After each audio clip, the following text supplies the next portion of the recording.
परम पवित्र भगवा ध्वज, भारत माता, मंच पर उपस्थित गणमान्य सभा में उपस्थित कार्यकर्ता बंधुओं, आज के विषय में कुछ बोलने के पहले मैं चाहता हूं कि विश्व हिंदू परिषद हिंदू समाज के जिन मान बिंदुओं के प्रतिस्थापना के लिए कार्य कर रही है, उन मान बिंदुओं का पूरी ताकत के साथ में जय घोष करेंगे।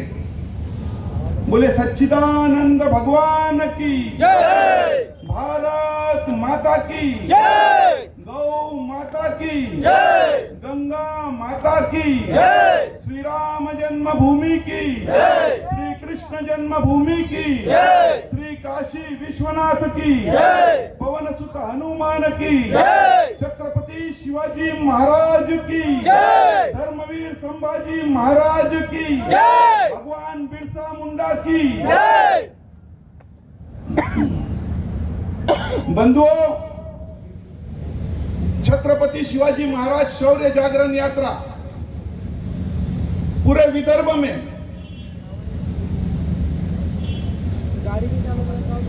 इसके कार्यक्रम हो रहे हैं, और पूरे विदर्भ ही नहीं तो पूरे देश में कश्मीर से लेकर कन्याकुमारी तक, सोमनाथ से लेकर कामाख्या तक विश्व हिंदू परिषद इस वर्ष पूरे देश में शौर्य जागरण यात्रा कर रही है। क्या खास है इस वर्ष में? तो हमको सबको पता है, हमारे परम आराध्य छत्रपति शिवाजी महाराज ने हिंदवी स्वराज्य की स्थापना की थी। उस राज्याभिषेक को 350 साल पूरे हो रहे इस वर्ष। हमारी विश्व हिंदू परिषद को स्थापना के 60 वर्ष पूरे हैं इस वर्ष, और इसी वर्ष जनवरी में 450 सालों से जिस क्षण की प्रतीक्षा थी, हमारे प्रभु श्री राम के जन्म स्थान पर हमारे प्रभु श्री राम विराजमान होने वाले, और ये हम दिन देख रहे हैं। ऐसी हम भाग्यशाली पीढ़ी है जो दिन देख रही है। ये दिन देखने के लिए कितने लोगों ने अपने प्राणों की आहुति दी। हमारे पूर्वजों का पराक्रम, शौर्य और बलिदान के कारण आज हम ये दिन देख रहे हैं कि हमारे प्रभु श्री राम राम जन्मभूमि के मंदिर में, भव्य मंदिर में विराजमान होने वाले। ये दिन ऐसे ही नहीं आ गया बंधुओं, इसके लिए लाखों हिंदुओं ने अपने प्राणों की आहुति दी, और ये विजय का दिवस हम जो देख रहे हैं, हिंदुओं का इतिहास विजय का इतिहास है। हम पिछले 1200-1300 सालों से एक संघर्ष में हैं, पर हमारी प्रतिमा दुनिया में क्या बना दी गई कि हिंदुओं का इतिहास पराजितों का इतिहास है। 400 घुड़सवार लेके बाबर आया और दिल्ली पे कब्जा ले लिया, ऐसा ही हमारे पीढ़ी को बताया गया है ना। पर बंधु, ये सबसे बड़ा झूठ है। भारत में इस्लाम का पहला आक्रमण 711 में हुआ, और दिल्ली में मुसलमानों का कब्जा 1192 में हुआ। मुझे आप बताइए, मुसलमानों को सिंध से दिल्ली तक आने में 480 साल लगे। दुनिया के इतिहास में मुसलमानों को, इस्लामी ताकतों को इतना कठिन संघर्ष का सामना और कहीं करना पड़ा क्या? नहीं करना पड़ा बंधुओं। मात्र 50-100 सालों में इस्लाम जहां गया, वहां की संस्कृति और देश पर कब्जा कर लिया। क्रिश्चियनिटी जहां गई, 50-100 साल में उस देश की संस्कृति और देश पर कब्जा कर लिया। पर भारत में आज भी हम यहाँ हिंदू कर है, और इस देश में इस्लाम और ईसाई शासन कभी कब्जा नहीं कर सका। ये क्यों? तो हमारे पूर्वजों ने पराक्रम दिखाया, शौर्य दिखाया, बलिदान दिखाया, और उसके आधार पर आज भी ये देश हिंदुओं का देश कर यहाँ हमारी संस्कृतियों को हम सुचारू रूप से चला रहे हैं। ये किसके आधार पर? ये हमारे पूर्वजों के बलिदान और शौर्य के आधार पर हमको क्या बताया गया? हमको बताया गया कि हिंदुओं का इतिहास ये पराजय का इतिहास है। मैं आपको बताना चाहता हूँ, 711 में इस्लाम का पहला आक्रमण सिंध पे होता है। इसके पहले भी कई आक्रमण हुए। एक राजा दूसरे राजा पर हमला करता था, पराजित राजा के जमीन पर, राज्य पर कब्जा कर लेता था, पर उसके परिवार और उसके स्त्रियों को हाथ नहीं लगाया जाता था। पर इस देश में मोहम्मद बिन कासिम के नेतृत्व में जब भारत पर पहला आक्रमण हुआ, राजा ताहिर हार गए और राजा ताहिर की बेटी और पत्नी को मोहम्मद बिन कासिम के जनान खाने में भेजा गया। ये हमारे भारत की संस्कृति ने, देश ने पहली बार देखा। इतना अत्याचार हमने कभी देखा नहीं था। पर बंधुओं, हमको उस पराजय का इतिहास याद दिलाया जाता है हमेशा। पर उसके बाद में क्या हुआ आपको पता है क्या? उसके बाद में हिंदू राजाओं ने बाप्पा रावल के नेतृत्व में इस्लामिक आक्रांताओं के खिलाफ जंग छेड़ी और मुसलमान आक्रांताओं को ईरान तक मारते हुए लेके गए। मैं आपको बताना चाहता हूं कि ईरान के शाह ने बाप्पा रावल को अपनी लड़की देकर संधि की। ये हमको बताया गया क्या बंधुओं? हमको बताया गया कि अकबर महान था, अकबर की रानी जोधाबाई थी। पर हमको कभी ये बताया गया कि बाप्पा रावल की 70 रानियां मुसलमान थी, जो जंग में वहां के इस्लामिक राजाओं ने संधि के तौर पर उनके साथ ब्याही थी। हमको नहीं बताया गया बंधुओं। हमको ये नहीं बताया गया कि इस देश के संघर्ष में हिंदू समाज का कोई भी ऐसा वर्ग नहीं है जिसने बलिदान नहीं दिया। मैं बोलूंगा पुरुष, मैं बोलूंगा महिला, मैं बोलूंगा बच्चे, समाज का कोई वर्ग ऐसा नहीं था जिसने बलिदान नहीं दिया। आपको मुझे बताइए, जौहर और साका पता है? हमको संजय लीला भंसाली की पिक्चर में जौहर दिखाया गया, पर याद क्या रहा? घूमर घूमर डांस याद रहा। आपको जौहर के बारे में पता है क्या? आज यहाँ हमारी माताएं बहनें हैं, उनको पता होना चाहिए कि जौहर क्या था। जब हमारे राजा, हमारे पुरुष, उनकी हार निश्चित होती थी, वो मरने के लिए मैदान पे जाते थे और पीछे उनकी जो स्त्रियां होती थी, अगर जंग में हमारे हिंदू वीर हार जाते थे तो स्त्रियां निर्णय क्या करती थी? जलती हुई अग्निकुंड में खुद को समाहित कर देती थी, अपने को खत्म कर लेती थी। क्या मरने का उनके आगे दूसरा पर्याय नहीं था क्या? क्या वो आत्महत्या फांसी लेकर नहीं कर सकती थी? जहर खाकर नहीं कर सकती थी? पर उन्होंने जौहर देकर मरना क्यों स्वीकार किया? क्योंकि वो अपनी मरी हुई चमड़ी को भी किसी मुसलमान को हाथ लगाने नहीं देना चाहती थी। अगर मुझे बताइए बंधुओं, हमारी माँ बहनों को हमने जौहर का इतिहास बताया होता तो क्या लव जिहाद में आज हमारी माताएं बहनें फंसती थी क्या? पर हमने हमारी माँ बहनों को जौहर का इतिहास नहीं बताया। बंधुओं, बच्चों का इतिहास आपको बताता हूं मैं। 9 साल का जोरावर सिंह, 6 साल का फतेह सिंह गुरु गोविंद सिंह की औलाद है। जब मुसलमानों के हाथ में पकड़े गए, उनको बोला गया कि इस्लाम कबूल कर लो, उन्होंने इनकार किया। उनको जिंदा दीवार में चुनवाया जाने लगा और जब उनको चुनवाया जा रहा था तब 9 साल का जोरावर सिंह रोने लगता है। उसको रोता हुआ देखकर उसका 6 साल का भाई बोलता है, अरे बड़े भाई, मुझे तुझे देखकर शर्म आ रही है, तू गुरु गोविंद सिंह की औलाद है और मौत को सामने देखकर रोने लगा। तब उसका बड़ा भाई जोरावर सिंह बोलता है, अरे मेरे भाई, मैं मौत को सामने देखकर नहीं रो रहा हूं, मैं मेरी किस्मत पे रो रहा हूं। मैं तुझसे पहले दुनिया में आया, पर धर्म के ऊपर मर मिटने का सौभाग्य तुझे मिल रहा है। ये मुझे आप बताइए, 6 और 9 साल के बालकों का दुनिया के मानव जाति में इतना बड़ा पराक्रम, इतना बड़ा बलिदान किसी का है क्या बंधुओं? हमको बताया गया क्या कभी? हमको कभी नहीं बताया गया। हमारे धर्मवीर संभाजी महाराज, धर्म बदल लेने के लिए बोला गया उनको धर्म बदलने के लिए क्या क्या उनको पीड़ाई नहीं दी गई, पर उनको उसके पहले लालच दिया गया। औरंगजेब ने बोला कि मैं मेरी लड़की तुझसे ब्याह दूंगा, तुझको मैं राजा बना दूंगा।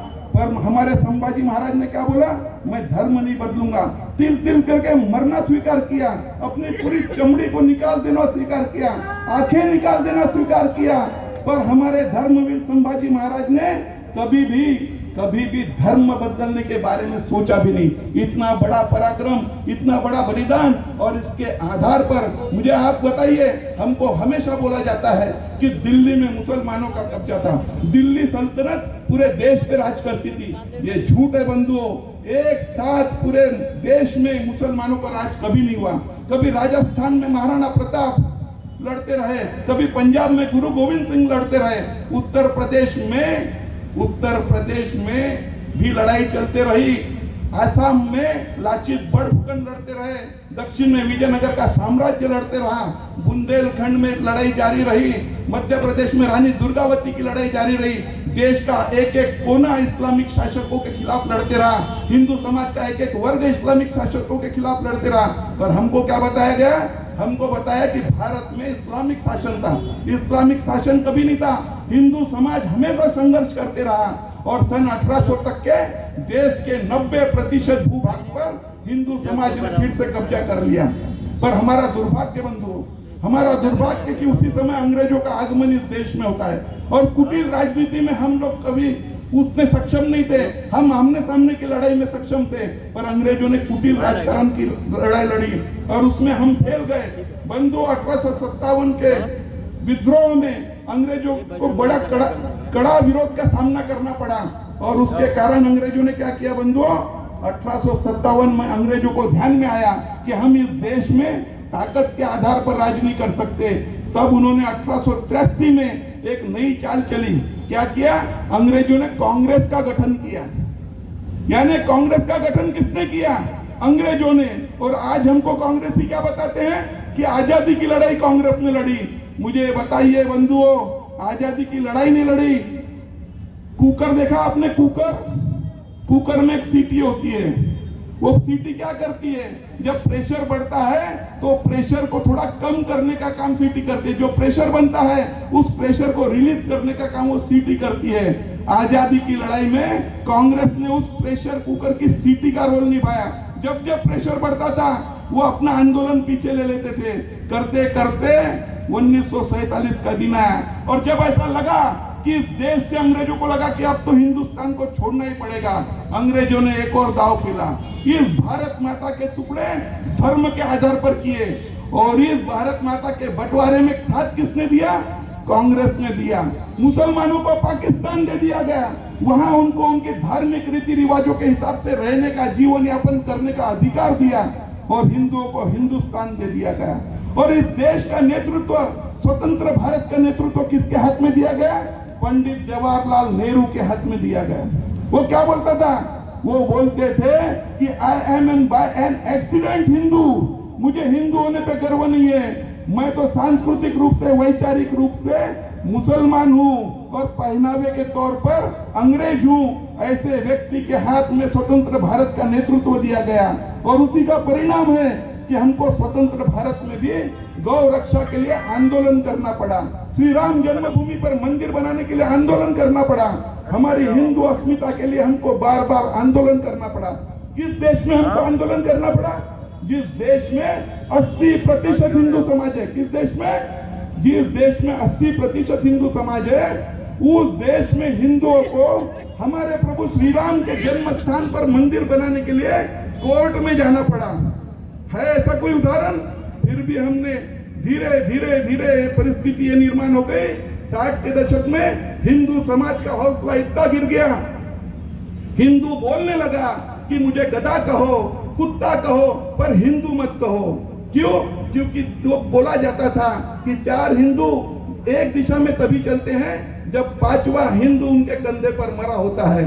इस परिस्थिति को बदलने का जब निर्णय हमारे संत समाज ने लिया तो एक संगठन की स्थापना का निर्णय हुआ। विश्व हिंदू परिषद दिन चुना गया 1964 में मुंबई के स्थानदीपनी आश्रम में। भगवान श्री कृष्ण के जन्म के दिन विश्व हिंदू परिषद की स्थापना होती है। बंधुओं, आप सबको पता है भगवान श्री कृष्ण चमत्कारी भगवान है, अपने जन्म से ही चमत्कार करते हैं और वैसा ही विश्व हिंदू परिषद ने अपने जन्म से ही चमत्कार करने प्रारंभ कर दिए। क्या चमत्कार किया विश्व हिंदू परिषद ने? चारों पीठों के शंकराचार्य जो कभी एक मंच पर एक जगह नहीं आए थे, हिंदुओं की बात करने के लिए एक जगह नहीं आए थे, वो चारों पीठों के शंकराचार्य, अलग अलग मत संप्रदाय के संत, सभी को एक मंच पे लाया और वहां से सभी संतों ने एक घोषणा की, न हिंदू पतितो भवेत्, यानी कोई भी हिंदू पतित नहीं है, कोई भी हिंदू दलित नहीं है, सभी ईश्वर की संतानें हैं। और यह घोष वाक्य लेकर जब हमारा संत समाज आदिवासी बंधुओं के बीच में, दलित बंधुओं के बीच में जाने लगा, तब एक चमत्कार और हुआ बंधुओं। जो एक तरफा धर्मांतरण होता था वो रोका गया और जो धर्मांतरित हो गए थे वापस हिंदू धर्म में आना चालू हुए। ये चमत्कार करने वाला अगर कोई संगठन होगा तो वो विश्व हिंदू परिषद है बंधुओं। और जब विश्व हिंदू परिषद के नीति निर्धारक हमारे संत समाज को लगा कि हिंदू समाज को अगर पूरी ताकत से खड़ा करना है तो उसका आत्मविश्वास बढ़ाने के लिए, उसका स्वाभिमान बढ़ाने के लिए जो तब तक नहीं बढ़ सकता है जब तक हमारे प्रभु श्री राम के जन्म स्थान पर बाबरी मस्जिद का ढांचा खड़ा हुआ है। बंधुओं, सही बताओ, अगर खुद को आप स्वाभिमान से हिंदू कहते हो तो अगर आपको लगेगा कि हमारे प्रभु श्री राम के जन्म स्थान पर बाबरी ढांचा खड़ा है, तो क्या आप खुद को हिंदू कह पाओगे? क्या नहीं कह पाएंगे। यही विचार लेकर जब संतों ने विश्व हिंदू परिषद को आदेश दिया कि राम मंदिर का आंदोलन करा जाए, भव्य मंदिर के निर्माण के लिए आंदोलन किया जाए, और उस आंदोलन का निर्णय जब हुआ तब हमने बोला कि राम जानकी रथ यात्राएं निकलेंगी। राम जानकी रथ यात्राओं के माध्यम से हम हिंदू समाज का जागरण करेंगे। और जब राम जानकी रथ यात्राओं की घोषणा हुई तो मुसलमानों का एक नेता था शहाबुद्दीन, उसने बोला कि हम राम जानकी रथ यात्राएं नहीं निकलने देंगे, हम राम जानकी रथ यात्राएं नहीं निकलने देंगे, और मुसलमान लॉन्ग मार्च करेगा, बाबरी ढांचे में जाकर नमाज पढ़ेगा। तो हमने बोला कि राम जानकी रथ यात्राएं निकलेंगी, और राम जानकी रथ यात्राओं की सुरक्षा की जिम्मेदारी उस वक्त विश्व हिंदू परिषद के युवा कार्यकर्ताओं ने एक दल का गठन किया। उस दल का नाम रखा बजरंग दल, और बजरंग दल ने बोला कि शहाबुद्दीन खबरदार, अगर बाबरी ढांचे में जाकर नमाज पढ़ने की बात करेंगे तो बजरंग दल दिल्ली के जामा मस्जिद में जाकर हनुमान चालीसा पढ़ेगा। किसी मुसलमान की हिम्मत बाबरी मस्जिद की तरफ जाने की नहीं हुई। और हमने फिर पहली वो हमारा कार्यक्रम सफल रहा। हमने हिंदू हृदय का ज्वार खड़ा किया, हिंदू भावनाओं का ज्वार देश में खड़ा हुआ, और हमने 89 में पहली कार सेवा की घोषणा की। हमने बोला, बजरंग दल ने बोला कि बाबरी ढांचे के ऊपर हम भगवा ध्वज लहराएंगे। उस समय मुल्ला मुलायम का राज उत्तर प्रदेश में था। मुल्ला मुलायम ने क्या बोला कि कोई परिंदा भी पर नहीं मार सकता, कोई परिंदा भी पर नहीं मार सकता। उसकी इस चुनौती को स्वीकार बजरंग दल ने किया। उसकी इस चुनौती को स्वीकार करके बजरंग दल ने कार सेवा प्रारंभ की। हमारे कार्यकर्ता बढ़े, वहां आगे बढ़े, ऊपर बाबरी ढांचे के ऊपर भगवा ध्वज लेकर हमारा एक कोठारी बंधु ऊपर चढ़ा, उसको गोली मारी गई, वो नीचे गिरा, उसके हाथ से ध्वज लेकर उसका ही सगा भाई ऊपर चढ़ा, उसने बाबरी ढांचे के ऊपर जाके ध्वज लगाया। बंधुओं, उसको भी गोली मारी गई। दो सगे भाई और ऐसे असंख्य कार्यकर्ताओं ने अपने प्राणों की आहुति देकर बाबरी ढांचे पर भगवा ध्वज लहराने का अपना संकल्प पूरा किया। ये संकल्प अपने प्राणों की आहुति देकर अगर पूरा करने वाला कोई संगठन होगा तो बंधुओं वो बजरंग दल है। और इसी बलिदान के आधार पर 6 दिसंबर 92 को दूसरी कार सेवा होती है। हम हमेशा नारा लगाते थे, राम लला हम आएंगे, मंदिर भव्य बनाएंगे, राम लला हम आएंगे, मंदिर भव्य बनाएंगे। पर भव्य बनाने के लिए जमीन तो चाहिए कि नहीं चाहिए? जमीन चाहिए, और जमीन को प्लेन करना पड़ेगा। तब कार्यकर्ताओं ने बोला कि बार बार नहीं आएंगे, अभी आएंगे, और जो करना है कर कर जाएंगे। इसलिए 6 दिसंबर 92 को ऐसा दिन आया बंधुओं कि 450 सालों से हिंदू समाज के माथे पर जो कलंक लगा हुआ था, वो 6 दिसंबर 92 को वो कलंक हम धोने का काम हमने किया। और उसी के आधार पर हम देख रहे हैं कि वो जगह साफ हो गई, कोर्ट के माध्यम से निर्णय आया, और आज प्रभु श्री राम का भव्य मंदिर बन रहा है, और जनवरी माह में प्रभु श्री राम उस स्थान पर विराजमान होने वाले हैं। ये उसी के आधार पर, उसी बलिदान के आधार पर बंधु हमने एक लड़ाई लड़ ली और उसको सफलतापूर्वक जीत भी ली। पर विश्व हिंदू परिषद का काम सिर्फ मंदिर बनाना नहीं है। विश्व हिंदू परिषद का काम एक ऐसा सशक्त हिंदू समाज बनाना है कि जिसके ऊपर कोई उंगली न दिखा सके, कोई आंख न उठा सके। जो उंगली उठेगी उसको तोड़ देने का काम करने वाला ऐसा सशक्त हिंदू समाज बनाना चाहिए। इसलिए मैं आपको उदाहरण देता हूँ। एक स्टेट है हमारा गुजरात। गुजरात में आदर्श कौन है? गांधी जी, महात्मा गांधी। उनका क्या बोलना था कि अगर कोई हमारे एक गाल पर मारे तो दूसरा गाल आगे करो। और इसी का परिणाम था कि गुजरात में बात बात में दंगे होते थे। होली के दिन अगर हिंदू समाज होली खेल रहा है तो कोई दाढ़ी टोपी सफेद कपड़े पहन के हमारे बीच से निकलेगा, कलर गिर जाएगा तो दंगा हो जाएगा। सचिन तेंदुलकर अगर अब्दुल कादिर के बॉल पे छक्का मार दे तो दंगा हो जाएगा। किसी मुसलमान की पतंग कोई हिंदू काट दे तो दंगा हो जाएगा। वे क्यों होता था बंधुओं? क्योंकि उनको मालूम था हिंदू कमजोर है, कायर है, गांधी जी के आदर्श पे चलता है। इसके एक गाल पे मारो तो दूसरा गाल आगे करता है। और इसी के कारण 2002 को एक घटना होती है बंधुओं। सन 2000 को एक घटना होती है। गोधरा की स्टेशन पर एक ट्रेन आती है, अयोध्या से आ रही थी। उसमें हमारे 57 राम भक्त आ रहे थे, जय श्री राम के नारे लगा रहे थे।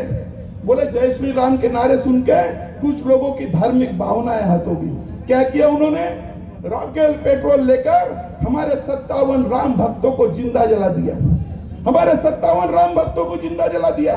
कहां से आ गई ये हिम्मत? ये हिम्मत हमारे कारण आई। उनको लगा कि हिंदू समाज का आदर्श महात्मा गांधी है, एक गाल पे मारो दूसरा गाल आगे करने वाला।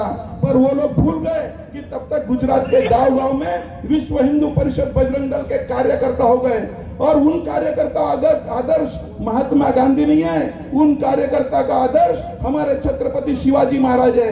वो छत्रपति शिवाजी महाराज जिन्होंने 13 साल की उम्र में कसाई के हाथ काट डाले थे, वो गाय काटने जा रहा था, उसके हाथ छत्रपति शिवाजी महाराज ने काट डाले थे। किसी देवेंद्र फडणवीस के कानून का इंतजार किया था क्या? नहीं किया था। हमारा सनातन का कानून है, गाय हमारी माता है, अगर कोई उसको काटता है तो उसको काटने का कानून सनातन में हमारे पास है। और उन्हीं कार्यकर्ता छत्रपति शिवाजी महाराज का आदर्श लेकर जब गोधरा की घटना होती है तो उसके बदले गुजरात में हमारी प्रतिक्रिया भी आती है। उन्होंने हमारे 57 जलाए, हमने उनके कितने जलाए ये आज तक के पता नहीं चला, ये आज तक के नहीं पता चला। बंधुओं, बजरंग दल का एक ही सिद्धांत है, जो तुमको काटा बोवे तू बोवे वो को भाला, वो भी साला क्या सोचेगा बड़ा किसी से पाला। बजरंग दल का काम है हिंदू समाज की तरफ अगर कोई आंख उठाकर देखता है, हिंदू समाज की तरफ कोई आंख उठाकर देखता है तो उसको आंखों को नीचे झुकाने का काम करने का काम बजरंग दल का है। आज हम देखते हैं कि देश की संसद में कुछ राजनीतिक दल क्या बोल रहे हैं, उनका एकमात्र उद्देश्य क्या है? वो बोल रहे हैं कि सनातन को खत्म कर देंगे, सनातन को खत्म करना उनका उद्देश्य है। अरे उनको बताओ, जो सनातन रावण नहीं खत्म कर सका, जो सनातन कंस नहीं खत्म कर सका, ये बाबर अकबर की नाजायज औलादों से सनातन खत्म होने वाला है क्या? होने वाला है क्या? बंधुओं, आप लोगों को मैं बताना चाहता हूं कि ये आने वाले समय में हमने एक लड़ाई लड़ ली है, पर आने वाले समय में अपने पूर्वजों का इतिहास हमको याद करना है, पौरुष जगाना है। क्योंकि पौरुष अगर जगेगा तभी हम आने वाले मुसीबतों का सामना कर पाएंगे। किसी भी परिस्थिति का सामना अंदर का पौरुष अगर नहीं जगेगा, हमारे पूर्वजों का पौरुष, हमारे पूर्वजों का शौर्य अगर हमको जागरूक करना है। रामायण में एक क्षण आता है, हनुमान जी महाराज लंका जाना रहता है, समुद्र को पार करना रहता है, पर उनको पूरा विश्वास नहीं होता है कि मैं ये कर सकता हूं क्या, मैं ये कर सकता हूं क्या। तब जामवंत जी बोलते हैं कि अरे हनुमान जी, आप तो बाल काल में ही इतने बलशाली थे कि आप सूर्य को निकलने चले गए थे, आप सूर्य को निकलने चले गए थे। जब उनको ये सब याद दिलाया जाता है और हनुमान जी का शौर्य जागृत होता है, तब हनुमान जी एक छलांग में जाकर लंका पे पहुंच जाते हैं, वहां पे लंका को जलाकर आ जाते हैं। ये कब होता है? जब उनका शौर्य जागृत होता है। और आज इसीलिए ये शौर्य जागरण यात्रा निकल रही है। इसका कारण ये है कि हिंदू समाज को अपना शौर्य जागृत करना है। अगर शौर्य जागृत हो गया तो ये 2 कौड़ी के लोग सनातन को खत्म करने की बात कर सकेंगे क्या? नहीं कर सकेंगे। बंधुओं, आने वाले समय में एक समय ऐसा था कि देश में कुछ लोगों को लगता था कि वो अपनी एक गट्ठा वोटों के आधार पर सरकारें चुन सकते हैं, पर 2014 के बाद में हिंदू समाज ने आपस में जात पात भाषा का भेद भूलकर हिंदू करके वोट देना चालू किया, हिंदू करके वोट देना चालू किया। 2014 के बाद में हिंदुओं की सरकार इस देश में बनने लगी। उसका परिणाम यह है कि भारत का प्रधानमंत्री लाल किले के प्राचीर से भगवा फेटा बांधकर देश को संबोधित कर रहा है, काशी में जाकर गंगा जी की आरती कर रहा है। ये क्यों हुआ बंधुओं? ये हुआ जब देश का मात्र 40% हिंदू समाज जागरूक हुआ है। ये तब हुआ है जब देश का 40% हिंदू समाज जागरूक हुआ है। तो फारूक अब्दुल्ला क्या बोल रहा है कि मेरे पूर्वज भी हिंदू थे, बोल रहा है कि नहीं बोल रहा है? गुलाम नबी आजाद क्या बोल रहा है? मेरे पूर्वज भी हिंदू थे। मैं आपको विश्वास दिलाता हूं बंधुओं, हमारा शौर्य जागरण यात्रा का जो अभियान है, जिस दिन हम हमारे उद्देश्य में सफल हो गए और अगर 100% हिंदू समाज को उनका शौर्य अगर हमने जागरूक कर दिया, तो ये जो हैदराबाद का कुत्ता है ना, जो 15 मिनट के लिए पुलिस हटाने की बात कर रहा है, ये भी अपने बाप दादाओं के सर्टिफिकेट लेके आएंगे और बोलेंगे कि मेरा बाप भी हिंदू था। बदुओं हमारा आखिरी उद्देश्य है। और देश की संसद, हमारी चुनी हुई संसद देश में कानून बना रही है। मुझे आप बताइए, उस कानून का रास्ते पर विरोध हो रहा है। पहले परंपरा थी कि देश का संसद अगर कोई कानून बनाती है तो जनता उसका पालन करती थी, पर आज एक नई फैशन आ गई है कि उस कानून का जो देश की संसद बनाती है उसको रास्ते में आके विरोध करना, इसके आधार पर, ताकत के आधार पर। तो मैं उनको इस मंच से चेतावनी देता हूं कि अगर हमारी संसद ने जो भी कानून लाएगा तुम उसका रास्ते पे विरोध करोगे तो उस कानून की रक्षा के लिए हिंदू समाज भी रास्ते पे उतरेगा। और अब हिंदू समाज किसी भी प्रकार से समझौता नहीं करेगा। बंधुओं, यही चेतावनी देने के लिए और शौर्य जागरण के लिए यह शौर्य जागरण यात्रा निकल रही है। मेरा पूरा विश्वास है आप लोगों को इस यात्रा के बाद में बहुत से लोग बोलेंगे। मेरे एक बंधु ने बोला अभी कि बहुत दिन बाद विश्व हिंदू परिषद का कार्यक्रम हुआ। कुछ लोग मेरे जाने के बाद बोलेंगे हमारे गांव में आया था, भड़का कर चला गया। पर बंधुओं, मैं एक बात बोलकर खत्म करूंगा कि अगर पत्थरों के साथ रहना है तो पत्थर बनना होगा। धर्म बचाना चाहते हो तो कट्टर बनना होगा, वरना कुछ सालों में चिट्ठियां घर पर आएंगी, इस्लाम कबूल कर लो वरना गर्दन काटी जाएंगी। और अगर गर्दन को नहीं कटने देना है तो अपने दिलों की आग एक एक के दिलों में जलाना पड़ेगा, कट्टर हिंदू बनना पड़ेगा। तभी जाकर ये देश हिंदुस्तान सिर्फ नाम का हिंदुस्तान नहीं तो काम का हिंदुस्तान बनेगा। इस देश में हिंदुओं के रक्षा के लिए, हिंदुओं के अस्मिता की रक्षा के लिए हमको रास्ते पर आकर संघर्ष नहीं करना पड़ेगा। ये देश हिंदुओं का है, हिंदुओं के हिसाब से चलेगा, ऐसा संकल्प लेके मैं यहाँ से जाता हूँ। बोलिए भारत माता की जय, भारत माता की जय, जय श्री राम, जय श्री राम, जय श्री राम, जय श्री राम।